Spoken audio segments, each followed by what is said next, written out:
किसान आंदोलन को लेकर चल रहे आंदोलन का जबरदस्त असर औरंगाबाद में भी दिखा। केंद्र सरकार के किसान बिल के खिलाफ भारत के तमाम विपक्षी दल एकजुट होकर आंदोलन का समर्थन कर रहे हैं।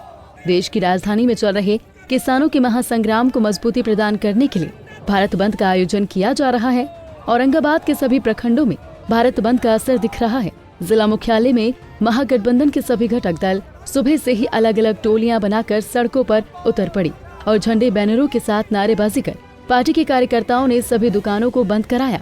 सदर विधायक आनंद शंकर, नबीनगर विधायक विजय कुमार सिंह, पूर्व राज्य मंत्री सुरेश मेहता और पूर्व विधायक सुरेश मेहता भी सड़क पर नजर आए। इस बंदी में आरजेडी, कांग्रेस, सीपीआई और जन अधिकार पार्टी के सदस्यों ने रमेश चौक को जाम कर दिया। बाजार में रमेश चौक, महाराणा प्रताप से रमेश चौक तथा बाईपास से रमेश चौक तक आने वाले सभी रास्ते बंद कर दिए गए। सड़क बंद होने से लोगों की आवाजाही करने में बड़ी मुश्किलों का सामना करना पड़ा। इस दौरान आरजेडी और कांग्रेस के युवा कार्यकर्ताओं ने टायर जलाकर कृषि बिल का विरोध किया। जीडीपी आपका माइनस में चला गया, आपके बीएसएनएल बिकने के कगार पर है, एलआईसी के स्टेक को बेचने की बात चल रही है, एयर इंडिया बिकने के कगार पर है, रेलवे स्टेशन बेच रहे हैं आप, एयरपोर्ट बेच रहे हैं आप। बचा क्या? बचा क्या? ये वही सरकार है जो ये बोल रही है कि किसानों के फायदे के लिए ये तीनों बिल लाए गए हैं। तो इस सरकार की मंशा पर आपको मंशा जो है वो क्लियर है। वो अपने अदानी, अंबानी और पूंजीपति मित्रों के लिए इस प्रकार का प्रपंच, किसानों को छलने का काम इन तीनों कानूनों के माध्यम से, न्यूनतम समर्थन मूल्य हटाने की बात, कॉरपोरेट घरानों को, किसान को कहीं भी बेचने के लिए आप वो कर रहे हैं। जब सरकार के द्वारा एमएसपी निर्धारित किया जाता है, जब वो किसानों को नहीं मिल रहा है, तो आप देश के लेवल पर आप कहां से फायदा पहुंचा दीजिएगा। पूंजीपति कंपनियां कौड़ियों के भाव में आलू खरीद के 20 रुपए में 50 ग्राम चिप्स बेच दे रही हैं। तो क्या होने वाला है आगे इस देश के किसानों के साथ, ये आपको भली भांति परिचित है लोग। और इस सरकार पर किसी का भरोसा नहीं रहा। आज जो किसान और नौजवान जो सड़क पर उतरे हैं, बंद किया हुआ है जिन्होंने, उन्हें सरकार बिचौलिया कह रही है।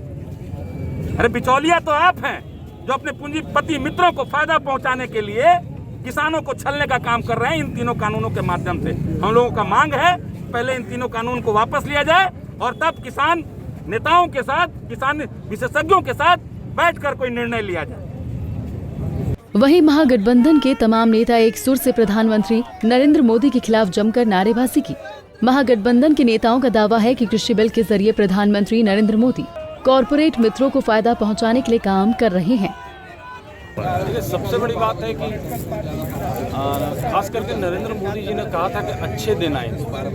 अच्छे दिन के आस पे इनको हरदम हिंदुस्तान की जनता ने मदद किया है और उनको प्रधानमंत्री बनाने का काम किया है। यहाँ का किसान, नौजवान सब ने मिलकर उनको बनाया और जिस तरीके से खास करके किसानों के साथ छलावा किया गया है, आप देख रहे हैं कि आप पूरे विधेयक को पढ़ के देखिए, जो बिल है उसको पढ़ के देखिए। उसको पढ़ने के बाद ये लगता है कि किसानों से ज़्यादा ये कॉरपोरेट सेक्टर्स को इस लाइन में आगे करना चाह रहे हैं। अब क्या अडानी और अंबानी ऐसे लोग अगर को आगे किया जाएगा कृषि क्षेत्र में, तो हमको लगता है कि हमारे यहाँ का जो भी किसान है, जो इनको पानी का, सिंचाई का व्यवस्था देना चाहिए था, उनके साथ आज 100% छलावा किया जा रहा है। और आज उसी का नतीजा है कि वो किसी भी जाति, धर्म, किसी भी पार्टी के लोग वो आज रोड पे हैं। और हमको लगता है पूरी मजबूती के साथ पूरे हिंदुस्तान के किसान आज रोड पे हैं, किसी भी दल के क्यों ना हो। उनके भी पार्टी के लोग को दिल से ये कह रहे हैं कि नहीं, ये बिल जो है ये एकदम सरासर गलत है, किसान विरोधी बिल है, इसको वापस होना चाहिए। और हम लोग के नेता माननीय तेजस्वी प्रसाद यादव जी ने कहा है कि हम लोग सड़क से लेकर सदन तक इस बात को लेकर हम लोग धरना प्रदर्शन करेंगे। तो आज पूरे राष्ट्रीय जनता दल ने पूरा महागठबंधन के एक एक नेता, एक एक कार्यकर्ता आज रोड पर है। और इस बिल को जब तक वापस नहीं होगा तब तक हम लोग मजबूती के साथ किसानों के साथ खड़े रहेंगे। वहीं किसान के मुद्दों को लेकर आरजेडी के नेता सुरेश पासवान ने भी मोदी सरकार पर हमला बोला। देखिए, जब से मोदी जी की सरकार आई है, एक से एक जुमला का केवल पाठ पढ़ाया है। और देश के चाहे किसान हो, नौजवान हो, बेरोजगार हो, कामगार हो, या छोटे रिवाड़ी वाले लोग हों, सभी लोगों के साथ छल प्रपंच और धोखा करने का काम किया है। कर्ज माफी तो नहीं किया, ऊपर से पूरे देश के लोगों के ऊपर कर्ज का बोझ जरूर लाद दिया, जिसका विरोध किसान शुरू किए हैं। किसान आत्महत्या कर रहे हैं। इस देश में 80% आबादी जो है वो खेती और किसानी पर निर्भर है, और उस 80% लोग अपने खेत में मेहनत करके अपने उत्पादन का सही मूल्य नहीं प्राप्त कर सकते हैं। इससे ज़्यादा इस देश के किसान इस सरकार से क्या उम्मीद कर सकते हैं? एक बाजार था, MSP होता था, अब उसको भी ख़त्म कर दिया।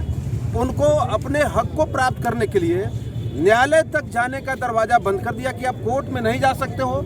अरे भाई, इस देश के किसान हैं, नौजवान हैं, बेरोजगार हैं, तमाम जो खेती के क्षेत्र के, कृषि के क्षेत्र के जो विशेषज्ञ लोग हैं, वो सारे लोग जब कर रहे हैं कि उसको रोल बैक करिए, या किसानों के हित में नहीं है, देश के हित में नहीं है, या सिर्फ और सिर्फ पूंजीपतियों को, जिनको आगे बढ़ा के अडानी जी हों, अंबानी जी हों, जो भी हों, उनके मित्र जो हैं, कुछ लोग तो विदेश चले गए, इनको भी वहीं से भेज करके रोजगार और व्यापार चलाना चाहते हैं। भारत बंद को लेकर महागठबंधन के तमाम दलों ने अपनी ताकत झोंक दी है। अभी तक बिहार में इसका जबरदस्त असर दिख रहा है। पंजाब केसरी टीवी के लिए औरंगाबाद से प्रियदर्शी की रिपोर्ट।